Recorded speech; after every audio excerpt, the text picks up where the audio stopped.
Hey guys, welcome to TFL Today, and we're going live 5 minutes early, Nathan. Yeah, the reason why is one of the things we want to do is start populating.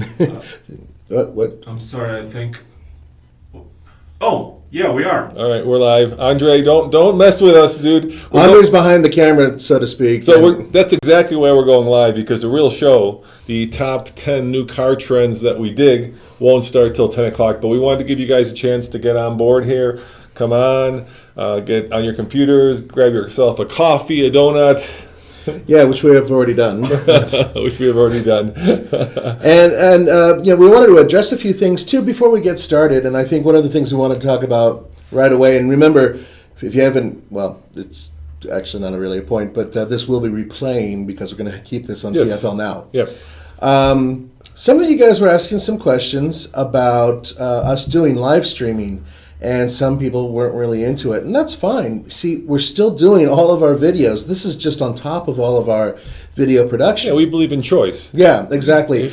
And another reason that we're doing live broadcast as opposed to finding other ones that we're going to throw into the mix is because live broadcasting means we can answer your questions directly. And we'll be answering them. We've got Andre behind the computer there monitoring the questions. And keep in mind, we're going to try to do TFL Today every Monday, Wednesday, and Friday at 10 o'clock. That's when the show starts, but we'll start like 5 minutes early like now just to kind of get the ball rolling. Right, and keep in mind, this Wednesday, there will be no TFL Now. Oh, there you go, Andre. Andre's, I thought he was going to be playing Minecraft while we were and he's going to be putting up hopefully images that about things we're talking about as the show goes on. Now let's talk about where we're heading off to this week before we get started, Nathan. Absolutely. Where are you going? I'm going to see the Toyota CHR. Yeah. The name is terrible because it competes directly with the Honda HR-V. But it's going to be in Austin, Texas, and I am bringing Ian, the cameraman, with, which means that you're going to get a whole bunch of footage from this event. Yeah, and I'm going to the new Disco, the new Land Rover Discovery, and that's a program that takes place in Arizona, northern Arizona. So we'll both be in the Southwest, and hopefully we'll be reviewing and driving those cars and getting the videos up as soon as possible. The way that those programs work is that there are different waves of people, and we usually try to be on the first wave. Unfortunately, with these two programs, we're not on the first wave. That's right. Sometimes we can't do it. So a lot of the Discovery news has gotten out there, but I promise you we'll have the first and I think best video from the program, right? Maybe the best. And same thing for your program, I think. Yeah, and there should be at least 2, if not 3 videos if we're lucky. What we try to do is we try to get a. Let's keep going. Okay. So the way these programs work for you guys is sometimes there's an embargo. And what the embargo is basically an agreement between us and the manufacturer to allow us to film the video, to film the car, review the car. But because there are different waves of journalists that are coming, they want to give every journalist the same opportunity to produce their stories, and so they embargo it. And usually the embargo is a driving impression, so they'll let you know about the power plant, the size, sometimes the MPG, the cost, but you can't talk about how it drives.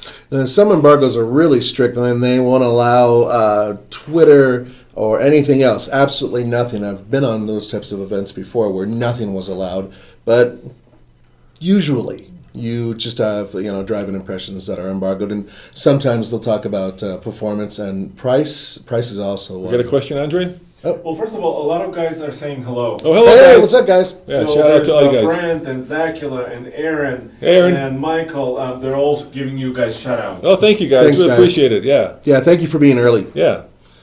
And it's 10 o'clock. It's 10 It's o'clock. 10 o'clock. Okay, All let's get started. Let's get started, dude. So the top 10 new car trends that we dig. And starting at number 10, Nathan, this is one of my favorites. You go for it. It's heated and cooled steering wheel and seats. Well, I don't know of any cooled steering wheels, to be honest with you, but I know Unless that you have cold hands. Yeah, cold hands. But heated steering wheel and heated and cooled seats. It's a trend. It's been around for a while, but now it's showing up on almost everything that's out there as an option. It started out at the high-end cars, and like everything, it's moving down market. Right. And I just love heated steering wheels, especially in the middle of winter, and my fingers are frozen. There's nothing better than wrapping your hands around a warm steering wheel. Oh my gosh, that is to die for.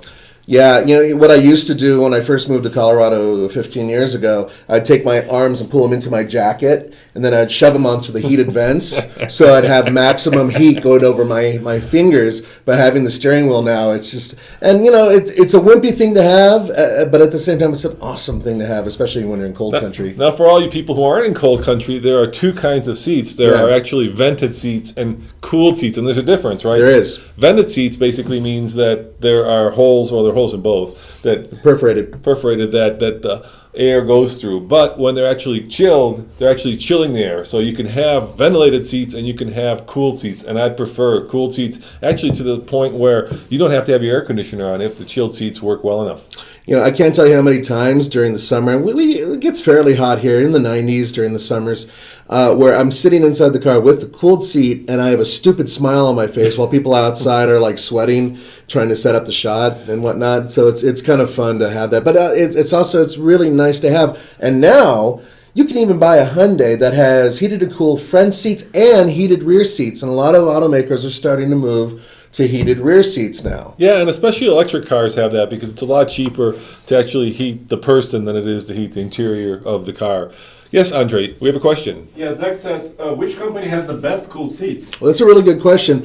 You were in one recently, I thought, that had cooled seats, not vented seats. The one that I'm kind of disappointed in, I can tell you that, is Ford's in our long-term Raptor. They're kind of weak. The best heated seats by far I've ever sat in are in German cars, specifically Mini. We had that old Mini. It was so hot that you could not stand to sit in it. And there's different variations, right? They've got the little electrodes running through them. Sometimes you turn them on, like this morning in the Ford F-150, and it takes 5 minutes for them to warm up. And sometimes you roast your butt within a minute. So I think the Germans have the best heated seats. Cooled, that's interesting. What would you say? I was a little while ago. I was on a Mercedes-Benz E-Class, and the cooled seats and those things actually started freezing my lower extremities to the point where I thought I wouldn't be able to reproduce. The Germans must have an exact Celsius. The seats will get to negative 3.8 degrees. There is some. In 90 seconds, it will happen now. Yes, something like that. It worked really well. Yes, Andre. Guys are saying that the video quality is better today. Oh, good. Yeah, we're trying to figure it. Yeah, we're figuring out hopefully better video quality and better lighting and better sound. Yeah, and it takes money, guys. Just gotta buy. We now have a big light back there that's splashing the room. We have a mic down here. So yeah. How about massage? Yeah, I was. What was it? The F-150 has that massage option. Yeah. That really top of the line one we had. And that's another one where I pull up in the driveway and my significant other is wondering why I'm not in the house, and that's because I'm still relaxing and enjoying this shiatsu massage. And the way those work, it's really cool. There's these little air bladders in the seats, and the air bladders inflate and deflate at different variables. So it's not like there's a roller or anything rolling up and down. It's little airbags that are that are inflating and deflating. Okay, let's move on to the next one. Okay, 9 and 10 speed automatic transmissions. And one of the things that it sounds a little silly to go from 4 and 5 speeds to 9 and 10 speeds within the time of, say, 5 years, which is really what it is. Some people are still using 4 and 5 speed automatic transmissions. Our long-term pickup truck has a 5-speed manual. It's the great thing about having so many gear choices is that the economy has really picked up, and you still have performance. Yeah, there is some issues with the multi-speed transmissions. They haven't figured out the programming behind them yet. They're still trying to get that down. So sometimes I find, especially, let's talk about specific cars here like the Cherokee. Yeah. It seems to hunt for gears when it's downshifting. The crazy thing on the new Raptor, which has a 10-speed transmission, is that you'll be doing 40 or 45 in 10th gear, which blows my mind that you're that high. I think the engineering is still in its infancy in some ways, and they're still figuring it out. But yeah, it's a really cool technology. How many gears, Nathan, do you think is the most you can go on a manual transmission, or you want to go on a manual? Well, right now 7 is the maximum. Yeah, which is weird. Which is weird in itself. I honestly think that 6 was fine. Perfect, yeah. That last boom, 6. Yeah. 6. And that 7th one is just really weird. Yeah, but both Porsche and Chevrolet are using them. And one of the things they get is much better fuel economy. That's sort of the whole purpose of it. And staying in 7th gear, unless you're doing about 80 on the highway, is nearly impossible. I was driving the Raptor with the 10-speed and using the paddle shifters, and you really do get lost. You're like, what gear am I in? Yeah, 7, 6, what? Yeah, exactly. And, the other thing that happens is it's like a bicycle, right? There's a spread of gears. So the lowest gear is here and the highest gear is here. And you're not increasing the spread. You're just putting more gears in between them. And so it is somewhat marketing, and it may end up being, marketing more than a real reality. But it's where it's all going, so it's a trend. Yes, I Andre. got a question. Well, first of all, Bryce Belton would like a shout out. Hey, Bryce. Hey, Bryce. Dude. And also, there's a question about what about the ZF 8-speed? Do you guys like that transmission? Yeah, you know what? I do. I think that the gearing is nearly perfect in the ZF 8-speed.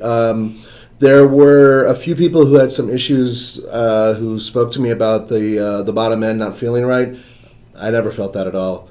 But we need to move on to the next question. Actually, we're doing okay. We're doing doing okay? Yeah, Okay. we're good on time, yeah. I've allocated about 5 minutes per question, so per number, so we're good. Go ahead, Andre. Somebody said that semi-trucks have way more than 10 speeds on the manual. Yeah, and some of them have a dual gear range where you go up to, say, about 7th gear, and then you flip a switch, and then you start over again, 8th, 9th, 10th, 11th. And there are a lot of different gears, but it's for a completely different reason. Now, though, we're starting to see heavy-duty trucks with, bigger transmissions and beefier transmissions. Okay. Go ahead, Andre. Well, and that's another point that we want to keep this conversation focused around cars. Right, today. yeah. This is a car thing. A lot of people are asking about, trucks. We'll be back to trucks again, don't worry. We'll get to trucks at another time. Yeah, we'll get to truck Monday, Wednesday, Friday. One of them. So will today's always a be car day, and then truck day will come. The other thing I would say is it's ironic because now that we've got 10 gears, if you look at the electric cars, they have no gears. Single gear. So we may be at the point of time where we've got the best and most advanced transmission, and they're all going to go away. Yeah, it's interesting. By the way, there are a few car companies out there that are looking at going back to automatic transmissions from other ones, such as CVTs and the manual transmissions. So the automatic is still very, very popular and seems to be getting more so. Yeah, for sure. All right. Number 8. Oh, this is one of my favorites. Go ahead. All-wheel drive. Oh my gosh, every vehicle, well, that's because of the crossover craze, has gone to some kind of all-wheel drive. I think what's happened, Nathan, is it's become a sign of luxury, right? It's become a thing of prestige to have all-wheel drive. Yeah. Because let's face it, if you live in Florida, there is some advantages to having all-wheel drive in inclement weather, but really up here it makes the biggest difference. Yeah, snow country, the snow belt is obviously where you really want it, but go back about 10 or 15 years and look at the car industry. Automakers had 1 or 2 all-wheel drive vehicles in each of their fleets, except for perhaps Subaru. And now you have almost double the amount of all-wheel drive cars, including in certain other cars. If you can see the little toy right here. We now have a all-wheel drive Challenger, and who knows? Rumor has it that Mustang is thinking about putting an all-wheel drive system in their vehicle when they produce the hybrid. All right, here's a question for you and you. The all-wheel drive Challenger, which actually Andre got to drive, is it really a muscle car? No. I'm tired of saying muscle car with V6. I mean, if it was a twin turbocharged V6, I might think differently, but it's a naturally aspirated, 300 horsepower V6, powering all 4 wheels. There's just not enough go. And if you're Andre, you're deliberately slamming into trees as you're driving around because you want to feel a little bit more of that power. No, he didn't deliberately hit the tree. The tree hit him. Yeah, that's true. And you know what? The new Demon, which is coming out, and this is all rumor, of course, and speculation. We'll know more at the Detroit Auto Show. That is going to be rear-wheel drive. Well, I mean, and have you ever seen a 4-wheel drive dragster? I mean, it's not really something that's popular on asphalt. But when you're getting your butt kicked by Tesla with ludicrous mode, which happens all the time to Hellcats, then, or they blow up now as some of the new things. Then all of a sudden, all-wheel drive makes sense. Yes, Andre? One question about the Infiniti Q50 all-wheel drive system. Yes. How's that? You guys like it? I got to be honest with you. I didn't really feel it kicking in, even though I was going around the track kind of hard. It did what it was supposed to do, but it is rear drive bias, and as such, it felt like a perfectly adequate system for the vehicle, but the suspension and everything else really was what was dialed in. I think the all-wheel drive system is the same type of system they've had before. We could do an entire show on all-wheel drive versus four-wheel drive. Once upon a time, there was... Yes, Andre, go ahead. Oh, there's another comment, actually, that says, at some point during the show, you guys should ask the viewers a question. That's an interesting idea. That's a damn good idea. I'll tell you what, with the top 10 trends that we dig for cars, why don't you guys think about things that you like? And near the end of the show, when we get to number 1, then start mentioning those, and we'll talk about those. Okay, so that's a great idea. So let's talk about the difference between 4-wheel drive and all-wheel drive. And Sure. the fact is, once upon a time there was a difference, right? So you had trucks that were rear-wheel drive, then you had a big lever that activated a transfer case to send power to the front, and you hopped out, you locked the In the old days, yeah. And that was 4-wheel drive. Now, all-wheel drive would be something like an Audi Quattro system, right, where the car appropriated power to all 4 wheels. Now, Right. that distinction has become completely blared because you've got some cars like Jaguar that have all-wheel drive systems that are rear-wheel bias. So they're specifically designed to feel as if the car is a rear-wheel drive car, and if the Same. same thing. If the rear wheels start to slip, it sends power forward. Now you can flip that around in other cars that are mainly front-wheel drive, and if those wheels start to slip them backwards. Which is a majority of the crossovers that are out there right now. Yeah, and so on the truck channel today, we did a video where we kind of try to demonstrate the difference in traction control. But really, there is really no distinction now between 4-wheel drive and all-wheel drive. To some extent, it's very muddy and it's very hard to kind of. Nowadays in trucks, Yeah. you can even hit an all-wheel drive switch or an automatic switch, and that'll automatically appropriate the power. where it's GMC. needed. Right, the GMC. But there still is, honest to goodness, 4-wheel drive systems like in the Jeep and Like in the Jeep Wrangler, exactly. Right, or in the Power Wagon I just had. Big lever where you can shift it into. Love it. Okay, let's move on to adaptive cruise control. Is that number 7? It is number 7. Yes. Adaptive cruise control and collision avoidance, which both they're how do I put it? Giving us the ability to be complete idiots and still save our lives is about the only way I can put it. Yeah, that's what's going to make autonomous cars unfortunately possible. It's the fact that people are now texting, playing video games, and adaptive cruise control and to some extent emergency braking allow people to be stupid in cars and survive. So no more Darwinism on them. Now, talking about adaptive cruise control, there are different kinds of systems as well. Yes. The ones that scare me are the ones where at a certain speed limit they turn off. Right, because You're on your own. You're on your own. I'm leaving. I've left the building, and if you're not ready for that, that can be pretty scary. You're still going to hit. There are several systems out there that'll let you, once activated, determine the distance from the vehicle you're following, and also determine how fast you're going to go before the system shuts off. And in some cases, they'll go all the way down to 0. Yeah. And they'll just, I know that with Mercedes, you could basically sit in traffic and it'll just stop and go along with the vehicle in front of you and keep a perfect distance. It's a great system. I'm going to ask our producer, maybe he could find a picture of the next thing, the bird's eye view, because that's where we're going, and put it up there so we can kind of show it to you. Because our very next one is number 6, and that's cameras everywhere. Yeah, so we're jumping to number 6 now? Yeah, we just finished that number 7. Alrighty, cameras 360. My favorite invention over the past 10 years in terms of safety and security is 360 view that was invented and first used by Infiniti/Nissan. BMW was right on their coattails and they came up with a slightly different variation on it shortly after, but Nissan was one of the first in North America to produce the vehicle. And it is basically a way of taking the images from all around the vehicle. There are mirrors, your mirrors, underneath your mirrors are cameras, front and tail cameras. So it sees all around, and then there's software that actually translates it into what looks like flat ground, and you're looking down upon it. And it's fairly accurate, and it really helps with many things. Off-road, you can use it, obviously with parking, which is its main point. And just simple things like getting out of a tight area where you don't really feel the car, so avoiding trash cans and other cars and stuff like that. It's great, and especially now that they're putting it in trucks and being able to see around a big truck. Yeah, there you go. It's on the screen. There you go. Yeah, you can see all around the car. It's a great feature, and really, it's not just the 360, it's cameras everywhere, right? Cameras everywhere, yeah. When we were coming up with this list, Nathan was joking that pretty soon will be a camera in the glove box with little lines to help you, Yeah, so you can actually get to the thing without taking your eyes off the road or whatever. And the bottom line is now the vehicles, backup cameras are almost standard across the board. Many, many vehicles have them. And you know what? It's a great thing to have. Especially nowadays, a lot of automakers are making the rear windows smaller and smaller, which means it's more difficult to look over your shoulder and see everything. You never know what's on the ground. There could be an animal, there could be a kid riding a bike, and by having the backup camera, it really does help. Yeah, and some of the greatest technology, some of like the coolest wow factor is GM's backup camera that gets displayed in the rear view camera. Yeah. Cadillac has it, and now the Bolt. You mean the rear view mirror? Yeah, the Bolt has it, so it's wonderful. Basically, it's a camera that displays in your rear view mirror. Yeah, Yeah, it just turns into it seamlessly. Yeah, with the flick, and so you don't. If you have people or stuff behind you, you can still see out the back. Yes, Andre. There's a question here that says, will cameras replace mirrors completely?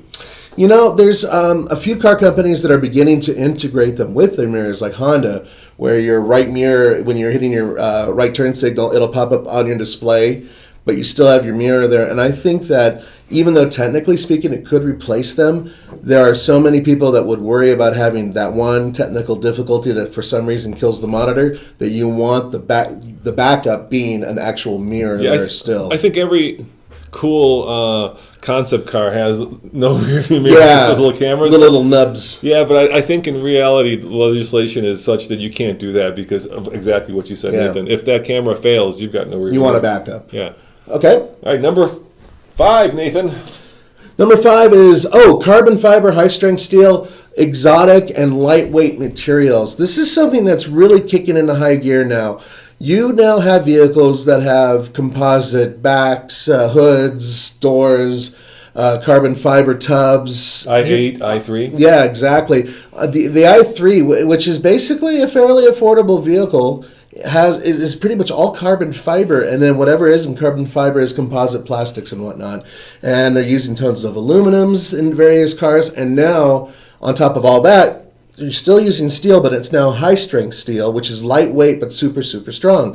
And all of these things go to make a vehicle which may be actually larger than the one it replaces, as light, if not lighter than the vehicle it replaces. Yeah, and stronger too. So when you're in an accident, you're less likely to be injured because the car and the rollover won't crush, or in a direct impact, that safety cage, the passenger cage, maintains its integrity. So lightweight materials are great. I love when they do it, and I think it's because it's becoming more affordable, right? As more car companies do it, that supply chain of materials that allows Ford to build F-150s out of aluminum. Yeah, the bodies. Also makes it possible for other vehicles to be made of aluminum. That's right. And remember that, they're still, every day they're coming up with new advances, and they're finding easier and less expensive ways to use these materials, such as carbon fiber. There's a question here. Yeah, there's a question. Do you have any information on the aluminum usages in the next Wrangler? No, there's rumors. That's all we've got. The rumors are that there are going to be some components that are aluminum. Not all of it's going to be aluminum. In fact, that was announced about a year ago from the head honcho himself, that not the body would not be all aluminum. But we're also hearing that there may be some composites that they use in the new Jeep as well. But we're probably about 6 months away from finding out. Yeah, and I had a long conversation with the Jeep guys, and stuff I got that I think is pretty set now is it'll also be a 4-cylinder turbo. That'll be part of the mix. Obviously the one that we'd want to see is a diesel, but I'm guessing it's not going to happen. I think it's going to be at least postponed before they have it. Yeah, they have to clean up a few things. Well, they can't sell the current diesel they have in the Ram. Right. So that all should be all fixed eventually. But anyway, the point is that yes, we're hearing that there will be some aluminum used, but we don't know how much or even where it's going to be used. I say they make it like a Trabant.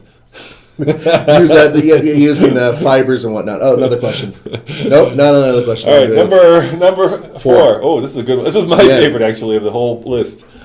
This is the golden age of horsepower. We're living through, I wish I'd lived through the end of the 60s, but we're so lucky to be living now.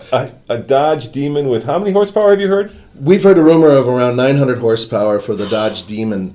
And there are some things that point to that being 900 horsepower. But look at it. I mean, even without that, that's because that's not confirmed. In our garage right now is a vehicle that has 707 horsepower. And that's affordable. And that's somewhat affordable. So, I mean, it's not cheap, but it's affordable. Compare it to a Aventador, which has less power. And then you can go up to the larger one, the Charger, which actually goes over 200 miles per hour. Now think about that. You're buying a vehicle for well under $100,000 that can go over 200 miles per hour and have over 700 horsepower. That's insane. And it can still get about 20 miles per gallon on the highway. We are definitely living in the golden age of horsepower right now. Yeah, and it's not just, we're talking obviously about the Challenger and Dodge, but it's also GM with the next Corvette. Yeah. Yeah, that mid-engine Corvette's supposed to put out a lot of horsepower when it comes, and of course you can't forget about Ford and the GT500, which is coming, and the 350, and the regular Mustang. GT. Yeah, it's just we are living in a golden age of, and I'm just so worried about when it comes to an end, because it came to a screeching halt in the 70s with the fuel crisis. Right. So boys, light them up while you can. Yeah, And exactly. I'm talking Enjoy about the them tires. while you can, because who knows? We may be all forced to drive something that we really don't want to drive in just the next few years. I don't think it's all going to go away immediately, but it's something to keep in mind. Nonetheless, right now, this very moment, cars that are coming out are faster, more efficient, lighter, and in many cases, much, much safer. How about the Camry, Nathan? The new Camry. 300 horsepower Camry is what we're hearing. That just is incredible. 300 horsepower Camry. A Camry. Yeah, I know. And think about that. There are so many other cars. There are a whole bunch of Korean cars right now that are turbocharged and really have some serious beef under the hood. I mean, this is the great thing about what's going on right now, is people are really pushing for the best technology to give us more power. And at the same time, we have these electric cars that are faster than Ferraris. Yeah, and we're getting to the It's crazy. point where you're reaching the physical limits of adhesion, right? So unless you start flying, it's hard to go much faster, with tire on tarmac. Yeah. I mean, we're getting to the point now where we're going to have to start shoving Viper tires on everything. Here's a question. Yes, Andre. Yeah, somebody's asking, is there a Mustang GT500 coming? Do you guys know anything about the next Supposed to be. generation 500? Yeah, we have no insight, but obviously they're going to build it. I mean, that would just seem relatively straightforward to me. Yeah, I mean, it's probably going to be, it might be based on a certain Shelby platform that they're working on. It could be any number of things. We don't know exactly what's going on with it because Ford has made some major changes with their PR. Yeah, they could play their cards really close. Yeah. Andre.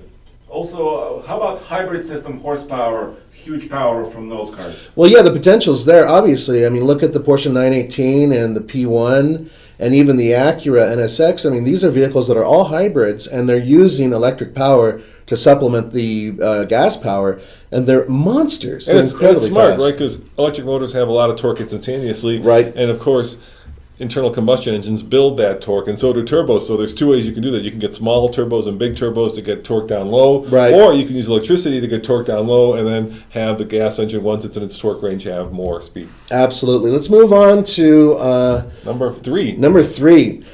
Now, at first, we were debating about this, but I really do think it does belong there because it's connected technologies that are in your vehicle nowadays. A lot of you guys aren't really into the horsepower war. Some of you guys aren't really into, what is the sleekest. In many cases, you're into what can connect me to the world as I'm going to work or as I'm going to school. And bottom line, you now have vehicles that can talk to you basically all through the day if you want, and that you can use as a communication tool yourself. Yeah, I think Tesla's leading the way with that. They not only have connected vehicles, so I'm not talking about like Wi-Fi hotspots in cars. We all know about that, I'm yeah. talking about cars that can actually update their software like a Tesla does. So for instance, when there's a new version of the autonomous driving software that Tesla has, overnight the car updates itself like your phone, and then allows you to basically wake up and have better features in your car. That's one of the connected technologies. The downside to that, of course, is last year one of the tech magazines hacked the Jeep's brakes. Yeah. Right? And that's not good. There's there is give and take on that. But another thing that's positive is, let's say you have an electric car like the Nissan Leaf, and you wanted it to start warming itself up in the morning. You can program it using your phone, saying, I want you at 6:30 a.m. to start heating yourself, because at 7 I want to leave the house, and so I want you nice and toasty, and it'll actually do that for you. In many cases, they'll be able to locate a mechanic before you know they even need one. I mean, there's all these things that the car's going to be able to do. And you've got kids, and you can like send a border fence so that the kid can't drive.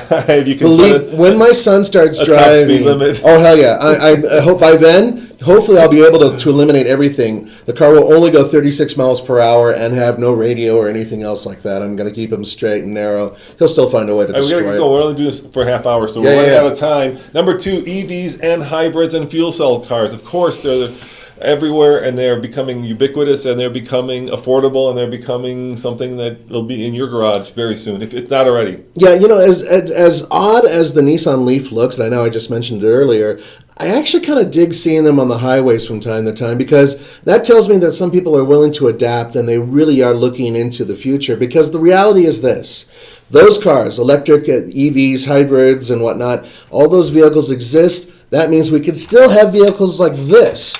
We'll still be able to lower the CAFE numbers and everything else with all those other people who really don't care about horsepower and want to drive those vehicles. And the other side is, we're out now beginning to discover you can get some serious performance out of electric cars. All right, and number one, Nathan, and we'll have a bonus, of course, is turbos and small displacement engines. Yeah, turbos are red hot right now because they allow for power and fuel efficiency. To a certain degree, yes. If you look at Ford over the past 7 years has gone into their whole EcoBoost phase, and almost every vehicle they have now has a version of either EcoBoost or has some sort of turbocharger in it. And their whole point is smaller displacement, better efficiency, cleaner car with more power. Real power. Yeah, and then, turbos once upon a time used to be thirsty when you got into them. They didn't have and unreliable. Yeah, they didn't have a lot of longevity. But today, for instance, the dual scroll turbos, where you have a small turbo in line with the big turbo, so the small turbo kind of gets you that low end power, and the big turbo gets you that high end power. You have dual turbos. It's just a wonderful. Or you have super turbos. Yeah, like Volvo has a supercharger and a turbo. And so far, all the ones we've tested, they've been monsters. They've been fast. They get over 300 horsepower out of, I think it's a 2 liter or 2.5 liter. It's incredible. Yeah, and so this is a trend that almost every automaker is beginning to look at now. And if you look, you're going to see little turbos throughout almost every automaker that's available in North America. Yeah, I don't see that going away. All right, and of course, our bonus. Oh, our bonus is... it's LEDs and even laser lights. Yep, yeah. You want a freaking laser on your car. Sorry. You do. I want a laser on my car. I want a laser on my car. Hell yeah. The point is that having an LED system has proven to be a lot more efficient because it draws very few amps. And it is also brighter, safer. I mean, the fact is that all cars will be LED before long. Yeah, we just did a video with the Wrangler comparing the 2016 to the 2017. The 2016 has halogens. Jeep says that the 2017's LEDs are 63% brighter and 69% more energy efficient, and yeah, they are. If you go to TFL Car and check out that video, we did a kind of a split screen where you can see the old halogen and the new LED, and it's incredible. And not only that, but you also get this ability to then, steer the lights to get a better spread. Yep. A lot of people find them annoying because they're so bright. Yeah, they are bright, but I never find them blinding. I can always tell a car that has LEDs. And also, one of the issues we've had is whenever we drive a car with LEDs and we're filming it from the front as it's driving, it looks like it's flashing the camera, and that's actually because, technically speaking, LEDs, they actually are flashing just so fast that the human eye can't see it, but the cameras do pick it up. Yeah, I love the fact that Audi's the first one out there, I think, with the R8 last generation that had actually laser lights. Yeah, laser lights. There you go. There are your lasers. There's your freaking laser. All right. Let's get to some questions. Are there some questions? Minutes, yeah. Okay. Yeah, absolutely. A lot of technology discussion. For example, should a car basically communicate with you like Siri or Google Assistant, where you can tell your car to change the temperature or... Yeah, it works like a charm, doesn't it? It never works. Yeah, here's a funny story real quick. I was in a Ford Explorer, and every time I would try to talk to the system to do something, my kids were behind me. They knew that if they yelled, "Daddy, Daddy, Daddy," while I was trying to talk to the damn thing, it would freak out and not do anything. And nowadays, I don't even put my finger near the button. I just kind of look back and see if they're doing anything. Then I quickly hit it, say something before they can react. Yeah, the manufacturers shot themselves in the foot because they had these systems that had very specific algorithms and menus that you had to follow in order for it to work. You like hit the button. What can I help you with? Make the car colder. Okay, changing degrees. Yeah, no. Make the car colder. Okay, you want cruise control? Whatever. It's. I've given up on it. Yeah, it's going to take some time before it's able to really recognize voices and do what it's supposed to do. But the technology is fascinating. It just needs to mature a little bit more. One more question before we call this a day, Andre. Sure. Well, there's a lot of different discussions here, but what do you guys think about camless engines? Is that a possibility in the future? Well, they've already shown that it can be done. It's not a question of it not being able to be done, but it has to be more efficient, and it has to be eventually less expensive to build than a regular engine for it to really, work. Yeah, a lot of that stuff is in Formula One cars. Yeah. So that's often a place where you see it. But yeah, sure, hell yeah. Yeah, no cam means less rotational mass you have to worry about and all that. But there's always a sacrifice, and so it really depends on what you have to All sacrifice. right, Anything else? last question, Andre, before we say goodbye to our friends here. A lot of thanks from a lot of the guys. So thank you for your comments and feedback. I think there was one comment, push button start. I think somebody was saying it's one of their favorite features. Yeah, it's kind of cool to have a key fob in your pocket and just simply walk up to the car, open the door, push a button, and you're on your way. I like the new Nero where the little mirrors actually open up when you approach the car. It's It's just like, hello. Yeah. In fact, Volkswagen has a thing where they have a LED light look at you and watch you as you walk up to the car. It's really weird. Yeah, and a lot of the cars, of course, now have the little projections, like Mustang has it that projects. Yeah. I think Evoque was the first one that had that. Well, guys, just want to thank you for joining us. Keep in mind, we're going to do this every Monday, Wednesday, and Friday. Except we're not doing it this Wednesday. Yeah, we're out of town, so join us at 10 o'clock, Monday, Wednesday, and Friday, for the most part, if we can make it. 10 o'clock Mountain Time. Yes, and 9 o'clock Pacific, 12 o'clock Eastern. Yeah. And thank you for joining us. And Nathan? We're going to be reviewing this later on, so if you have more questions, go ahead and ask them, and we'll be able to see those and hopefully answer a couple more, okay? All right. We'll see you next time. Ciao. Bye.